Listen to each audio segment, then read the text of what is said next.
he was the only guy in our class. Okay. Yeah, so he's still going through it, and he still cannot speak. And the only reason why it's like that, it's because everyone he this is the one thing he told me, that people take him as a joke. Like, they are like, "Thu, you have this, you have that. It's nothing. Just go to work. Just go to school. It'll go away." Like, they Okay. don't they his family didn't even acknowledge that he was going through a mental health problem. Like, he had immense anxiety. They just told him to Okay. occupy himself and then he'll get better. Okay. So basically, he was more isolated. Even when he made an effort to talk about it, people did not take him seriously. Yes, So maybe that could be the reason why he did not go for a therapy or any other help. So exactly, yes. there are a lot of people around you in the same situation who wants to go for help, but they are not taken seriously. So that is one of the factor. So can you go to the third slide? Sure. So, actually, the rate of male suicide is the suicide rate among the men is comparatively much more than, that is around 3 to 7.5 times higher than the woman. So, like Rachel explained, these are the one of the signs that they go through. So it increases as they grow older. Like currently, I feel that more of the younger population is willing to talk about their mental health, even men. But the older population, that is after 30s, after 40s, and all, they are not willing to talk about it. So that could be the reason why the suicide rate is higher for the men and compared to the women. I don't know if you are aware of recently in Kerala, 15-year-old boy was bullied at the school. So he did not talk about his problems to his family, and he faced everything alone. So maybe Mhm. as a teenager, he didn't want to talk about it. So in the same case, when adults also they are not willing to talk about it. So one could be the reason, but the media, in the media, the men is shown as someone who's more powerful. They should not show anything out. If they show, they are considered as someone weak. And even as a society, we are taught that the boys should not cry, but it's okay for a girl to cry. So such kind of thoughts are already implemented in us from a very young age. So when we do that, as they grow up, it is harder for them to speak about their problem. So that is one of the reason why the suicide rate is higher for the men. And also, the depression in men is often underdiagnosed because they are not willing to talk about their problem.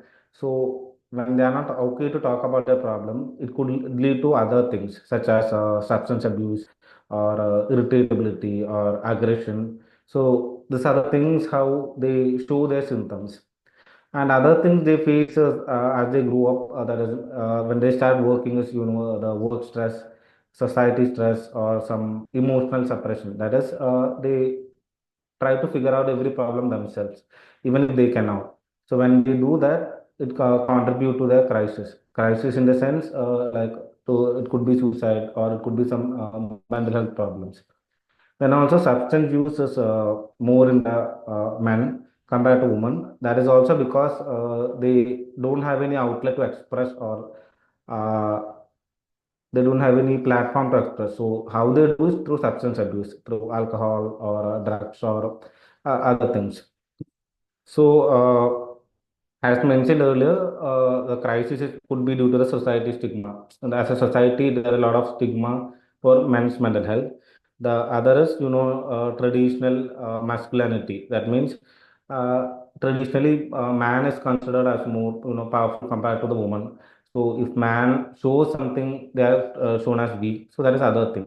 And also there are not relevant research backing as well, especially in the Indian case, where there are not research studies on how men's mental health is affected as compared to women. So I hope you understood this so far. Yes. Yeah, okay. Now the next slide. This is the same as before. As in a society, they expect men to be more strong. So when they show something, they are considered as weak. So due to that, due to the fear of judgment, as examples you have given, uh, due to the judgment, they suppress their emotions. So this often leads to they don't leads to other severe depression or substance abuse. Even personality dynamics also can change. That is, the personality problems also can they can face. There are personality disorders, as you know, so that personality disorders also could contribute due to this when their struggles are not often unnoticed. Okay, the next one. So these are some of the signs that you should look out for. One is helplessness. That is, and the example that she have given, helplessness means they do not know what to do. That is, they feel completely not okay to do anything. They feel completely, they might be isolated. They may not talk to anyone, and due to that, they can show some reckless behavior as well. Maybe self harm, maybe using bad words, maybe anger issues. So all these are also faced. So these are some warning signs you can note. Then other is even depression, emotional numbness.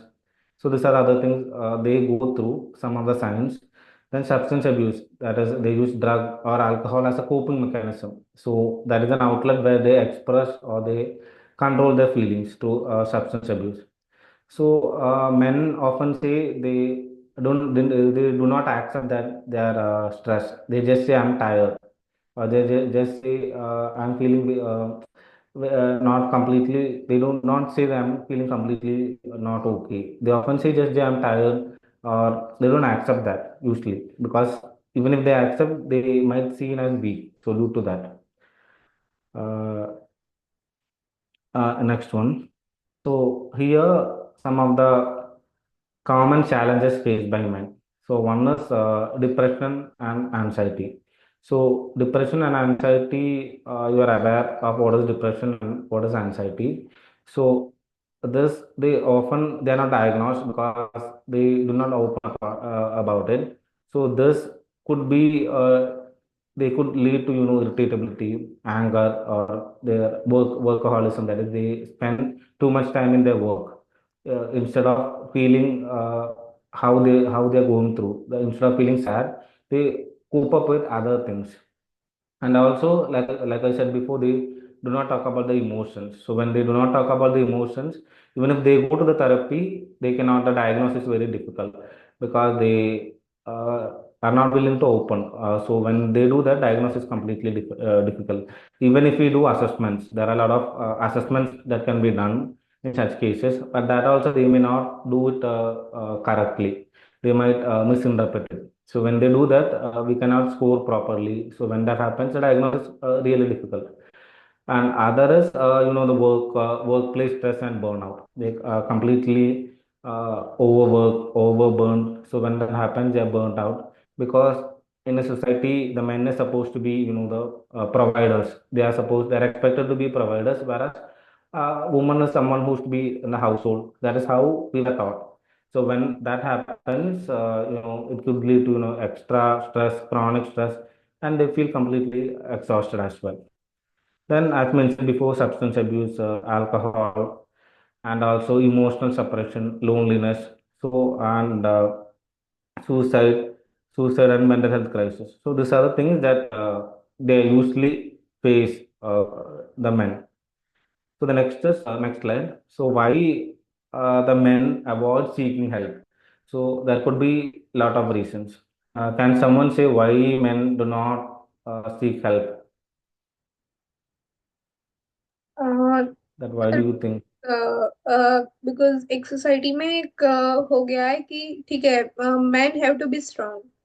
उनको strong रहना ही पड़ता है, किसी भी तरह की situation आ जाए, उनको रोना नहीं आना चाहिए। और वो स्ट्रांग रहना मतलब उनको स्ट्रांग रहना पड़ता है, अगर वो अंदर से कितने भी सिचुएशन कितनी भी खराब हो, फिर भी उनको रहना ही पड़ता है। That's why may be. Okay, और okay. उनको Anything उनको else? एक ऐसा हो जाता है कि ठीक है, अगर हम हेल्प के लिए पूछ लेंगे तो क्या हमारी इमेज को कुछ हो जाएगा? ऐसा क्वेश्चन मार्क होता है, सबके माइंड में होता है ऐसा question. Is there any other signs or any other thing that you can think of why men avoid seeking help? When you might know your friends who might be drinking too much or smoking too much or having substance abuse too much, could it be reason because of some other problem they're facing? Can you think of anyone? Do you know anyone? Between, is there any men in this webinar?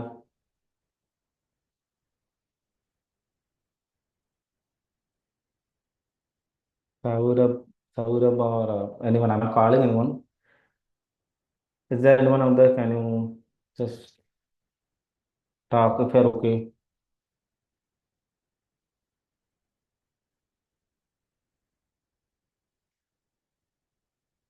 Okay, fine. So, why do men seeking help?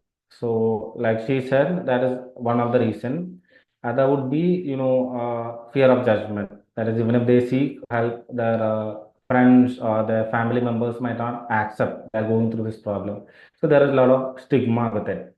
So, due to that, they may not seek for help. Then and the other is lack of awareness. So the people are not aware there are actually psychologists, there are mental health professionals. So we think that it's the people who who are completely crazy or people who are there is something really wrong with them. Only that kind of people seek out for help. So it is due to because of the lack of awareness. Then other is, the fixed mentality. Fixed mentality means they think if they go to the therapy or if they go to the psychologist, just within a minute their problems can be solved, or just by with one section their problems can be solved. So that is how their thinking pattern is. So due to that, they are not seeking for help. Then other is financial problems. That is, therapy is very expensive for some people, but they are not aware there are other people they can go to government hospitals. There are clinical psychologists in government hospitals. There are other platform as well where they can seek out for help. They are not completely aware with it. So due to that, they don't reach out for help.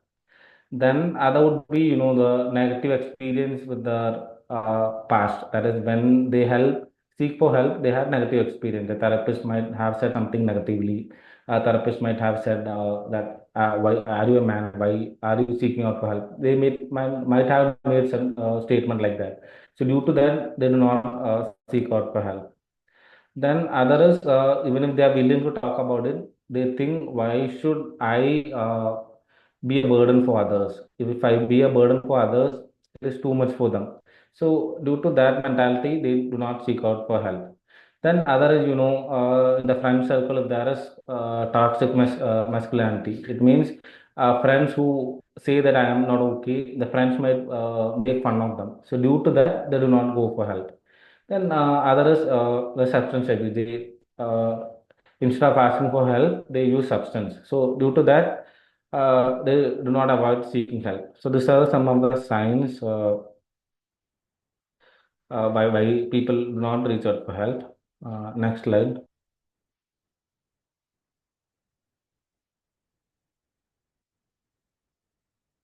So this is as mentioned before. Men are less likely to receive mental health treatment than women in the past, according to the National Institute of Source. Then this doesn't mean that men doesn't benefit from the treatment because they reach out for help is comparatively less compared to the woman. So and also they are not okay to talk about their feelings. So as mentioned before, it could be harder for them to recognize the symptoms and in the condition as well. Next slide. So these are some of the warning signs that you should look out for. One is they get frustrated very easily.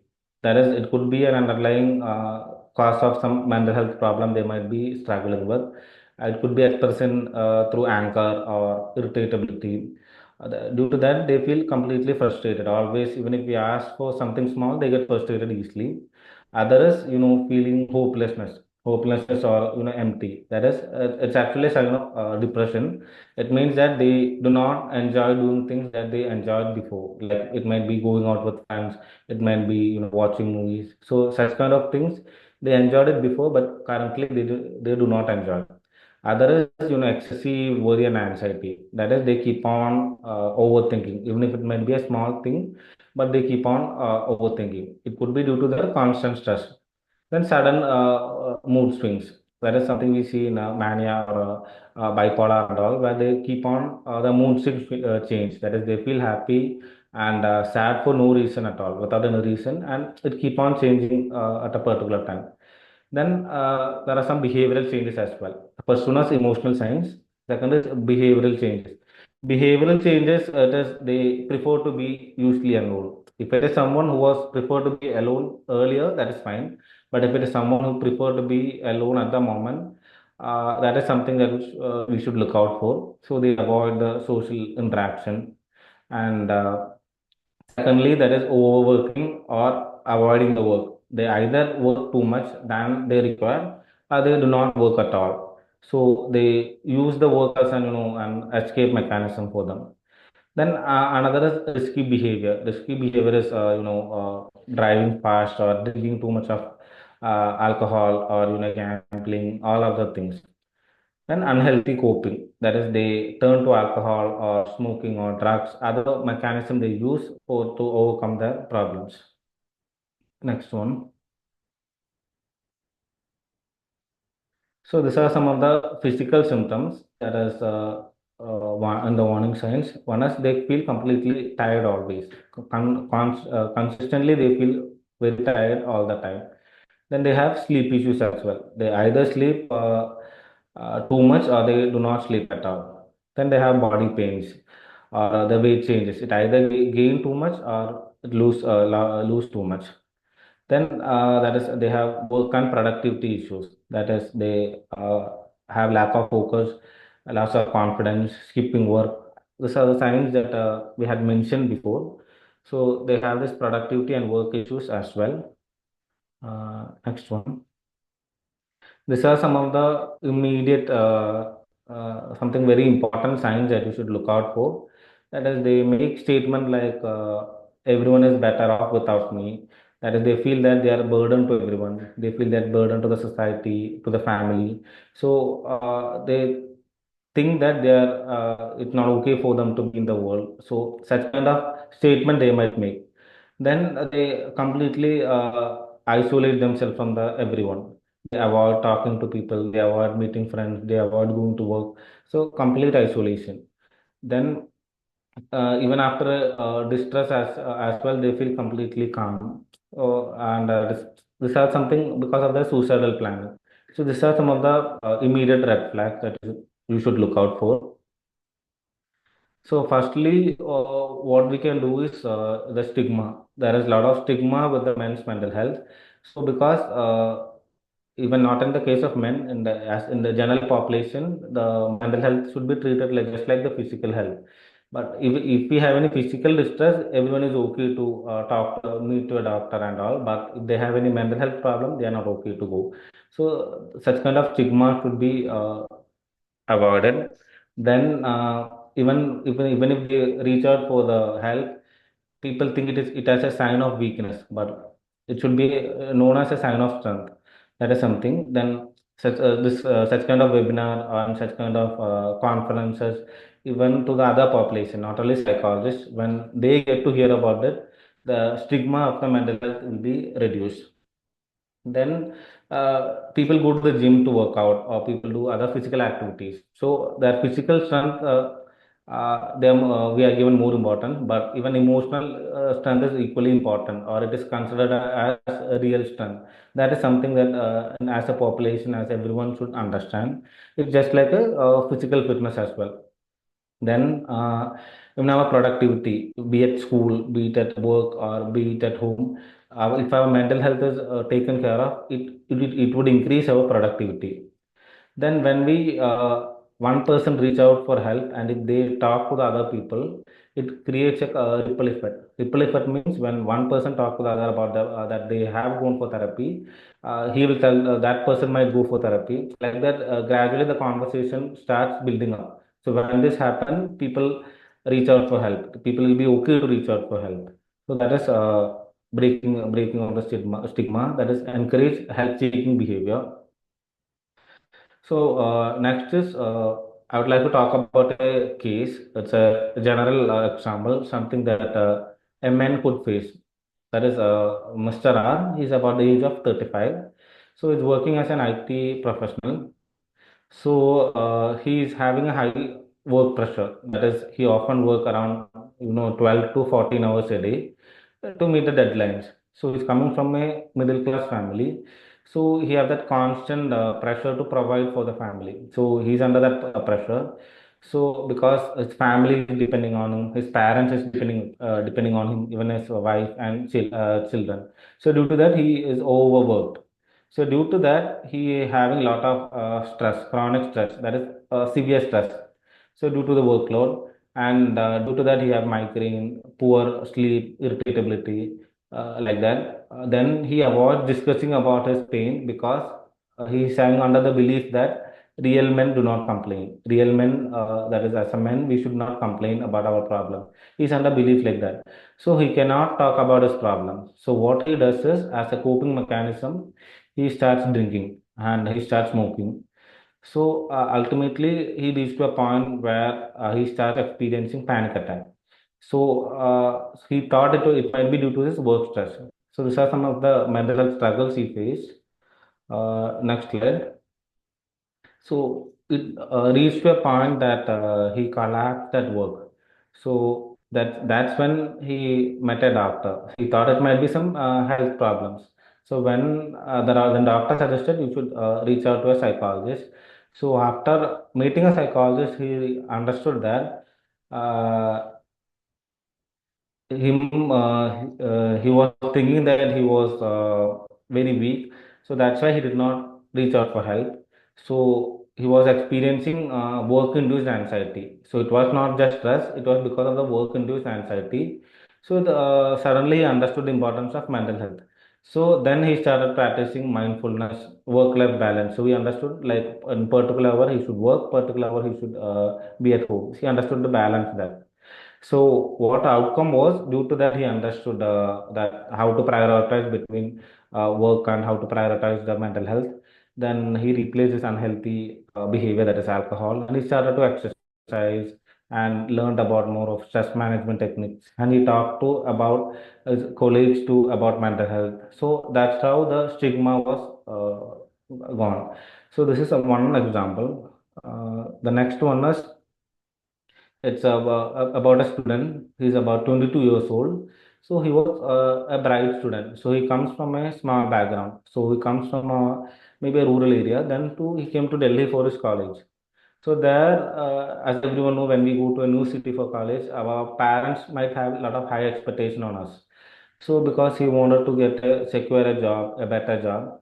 So for that, he started working too much because that was the expectations on him.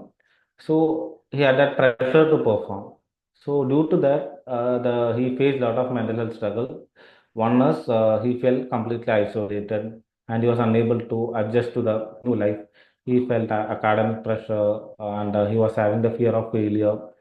And due to that, he had low self-esteem, poor appetite, and disturbed sleep because he was not talking about his problem to anyone. So because he thought he was expected to be strong because he was under that kind of pressure. So due to that, he had suicidal thoughts. That is, what if he fail exam? What if I do not fulfill my parents' expectation? So then he started having the suicidal thoughts. Next slide. So it reached to a point where his friend noticed his behavioral change and they encouraged him to reach out for his counselor. So through therapy, he recognized that he was undergoing through a clinical depression. It was not just an exam stress. So he learned some coping mechanism, that is the journaling, exercise, and all that. Then he joined a student support group. So that is something a university should encourage a student support group. Then outcome was he started opening up to his friends, and his self worth was he decided it's not only academic, other things are also important as well. So that's how this case was handled. Now there are some certain stories that you should be aware of. That is a real men. That is next slide. One is Virat Kohli. So we might think only the people who are not financially strong go through mental health problem, but it's not right. Everyone go through despite their financial factors. So even Virat Kohli, we might see him as someone. We might see him. 1 minute. My bag. Oh yeah. Sorry. So, Virat Kohli, we might see him as like while watching TV, we might see him as someone always very happy because he's having a lot of high amount of energy. So we think he has someone always happy, but he has admitted that he was feeling completely depressed during the period of 2014 because even when there are a lot of people around him. So that's when he emphasized the importance of mental health, and he told it was not a sign of weakness. The next is Arjun Kapoor. Next slide. So he struggled with depression and emotional distress after losing his mother. So he also opened about his body image issues and how it has affected his confidence. And he also opened up on how men should talk about their emotions and not bottle them up. Then next one is, Hrithik Roshan. Hrithik Roshan was talking about his facing severe depression and anxiety in 2016. So initially he had a belief that mental health issues were not real, but later he realized it's important to reach out for professional help. Then I don't know if you know about him. This is Abhinav Bindra. He was someone who got gold medal, I think in China. But after that, he reached to a point where he do not have any purpose in life. He did not find any purpose in his career. So then he expressed he had depressive symptoms. So currently, he advocate for mental wellness in the sports. Then another one is a YouTuber, you might have seen him, Ranveer. So he talk about his struggle with anxiety and depression. He faced, as a person who's always in the social media, he has a constant pressure of maintaining a successful public image. So due to that, he experienced a lot of burnout, and he felt inadequate and lack of purpose with his life. So he's someone currently encourage people to talk about their mental health or seek out for help. And he focused on fitness and mindfulness to improve mental health. And he also promote on mental health care and self care. So he's encourage people to talk about it, which would lead to reduce the stigma of the mental health. So there is a video regarding that. I think you can see it later. So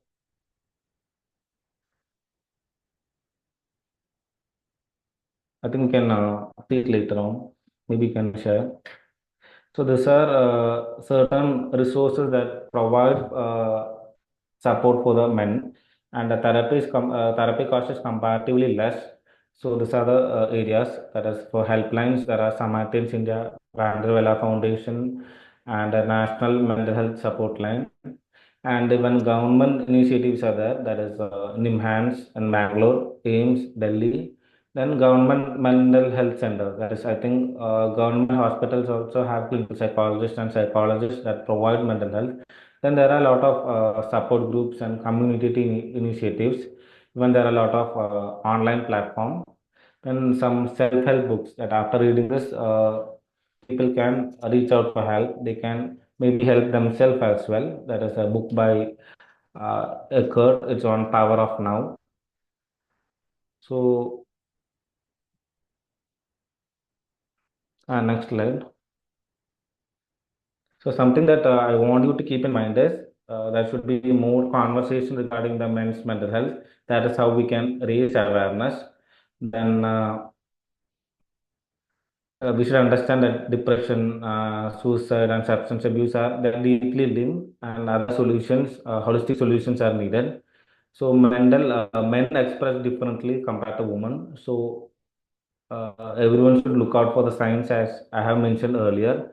So how can we support this men's mental health is to promote open conversation, encourage men to go for therapy, and educate men on healthier coping mechanisms. So then also research on more on men's mental health. So these are the things that I would like to mention. So finally, I would like to say that real strength is seeking help, not suffering in silence. If you have a problem, if you have a struggling through something, be it a psychologist, be it anyone, be it men, be it woman, anyone, they should reach out for help, and it should be seen as a sign of strength, not weakness. So yeah, that's it. So I'm summarizing. I'm ending of the webinar. Is there anything you would like to talk to me or something?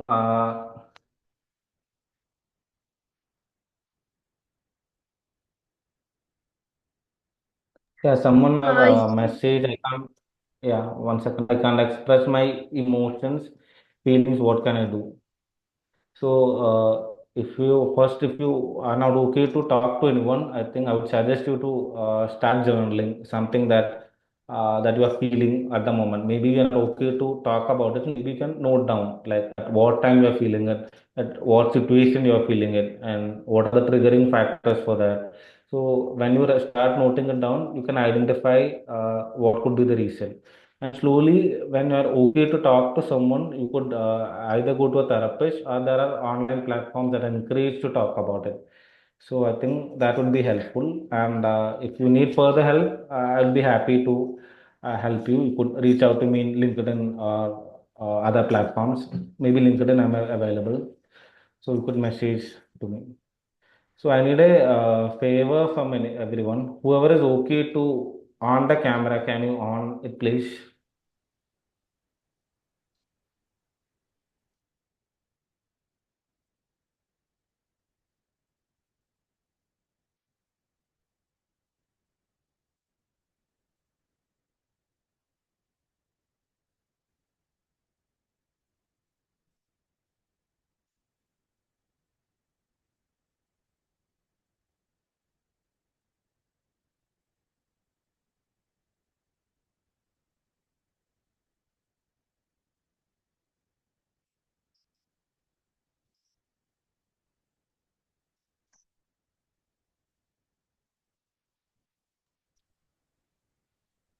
There's one more message.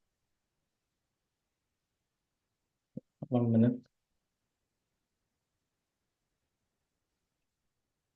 So my brother has been going through stress, a lot of work stress, and doesn't want to go for therapy. How should we go on with it? Okay. For this, I think I would suggest you to not to force him too much. Maybe because, like I said, he might be not willing to accept he have a problem. So first, let him know that how it is affecting his life. Like it not only through work, maybe he's having some health problems. So maybe you could talk to him and make him understand that due to this, you will also face other health issues.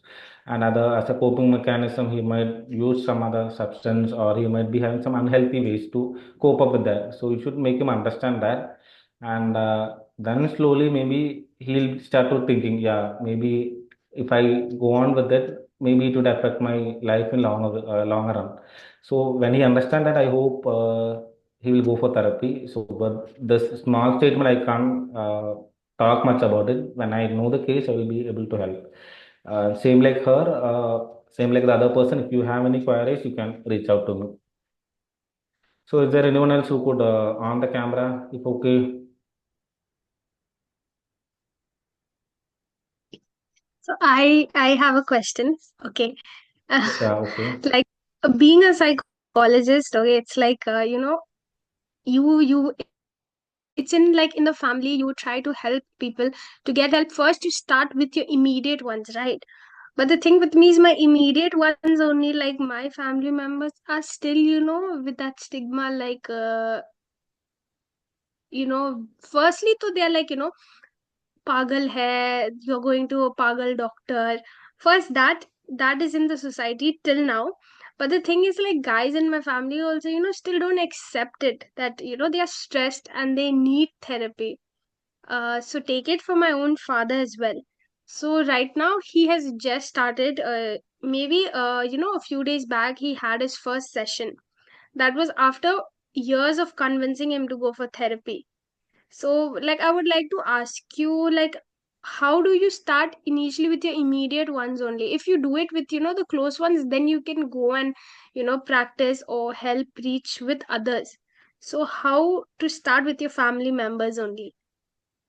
I think personally, family members they are already under depends on the age. Like in my case, I would say my Yes. father and mother would not be accepting if they have mental health struggles, but my sister might because of the age difference. So they are at a age where they do not accept they have a problem. Even if you say something, they will say, "Don't be a psychologist with me." They'll be talking like that. So I think after the age, I think they would not be okay to seek help, and I think we should accept that because uh, it's at a point that we cannot help them. But there are population, there are people who will be okay to talk about that. We should mainly focus on them. So there are age groups where they not only age groups even in younger population, but I think mainly the older populations are not okay to go for therapy because they are like. People at mental hospitals are only need therapy. They're under thought like that. So for them, unfortunately, I think we cannot do anything. Even if we do something, it will take a lot of time. So we should immediately focus on people that we could actually help. There will be a lot of people where they need help, but they do not know how to reach out for help. So the conversation like this would be helping them to talk about their problems. So something that I would suggest. Even in college also, I think they have lot of mental health initiatives. There are a lot of colleges that do not have. Even in schools, there are counselors that are not actually trained well. So there should be people who actually have a counselors that are trained. If there are not trained people, means they have negative experience from them. So when that happens, they do not ask for help later on. So these are the areas that actually we should focus on. Is there any other queries? Okay, so only you three are okay to on the camera. I would like to take a Yes, screenshot. okay, all right. Are you okay, Hiren and Ankit? Can I take a photo? Is it okay for you? Yes, sir, not an issue. I think rather all are camera conscious. Yeah, yeah, It's an okay, okay, sir.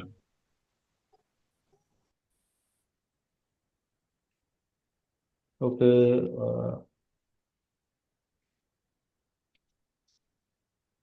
Yeah, thank you. So I'm going. I'm actually at my work, so I have to leave now. So they are locking up. So if there are any queries, you can reach out to me on LinkedIn. Okay. Okay, sure. So thank you so Okay. much, for taking out Yeah, your thank time you. and, providing insight. Like, this is like an initial, like, step which we all can take, which we all learned, because it's like you provided us with more insight on how to go on with it. Because, like, we as, like, I'm not only talking about like the general population, we also sometimes, we tend to ignore that men are actually going through something.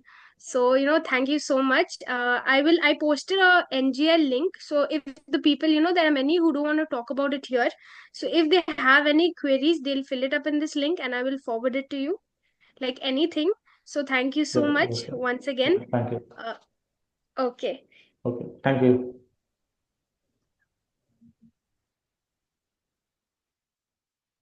Hello hello Yes. Ritual so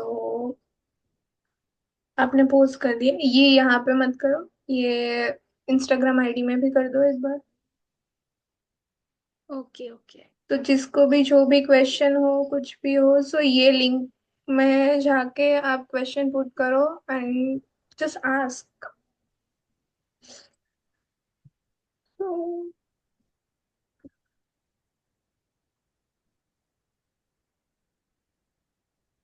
So I think no one wants to ask. Like if there's any questions, could be if anyone wants to ask, you can put in the chat box if you don't want to switch on your cameras.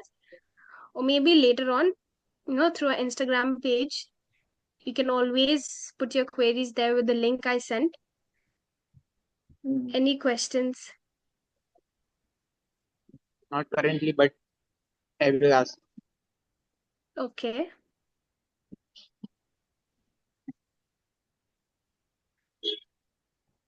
Okay, so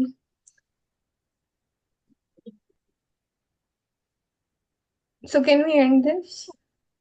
Yeah, we can close this meeting. Thank you. How do you pronounce your name? Hiran. Hiren. Rachel, it's Hiren. Hiran, thank you so much for switching on your camera. Thank you for participating. Thank you everyone for joining us. We look forward to working, with it's a small meeting, like it's our first ever webinar. So thank you so much. Oh, you're welcome. Thank you. You all can leave now. Yeah. Thank you, ma'am. Thank you.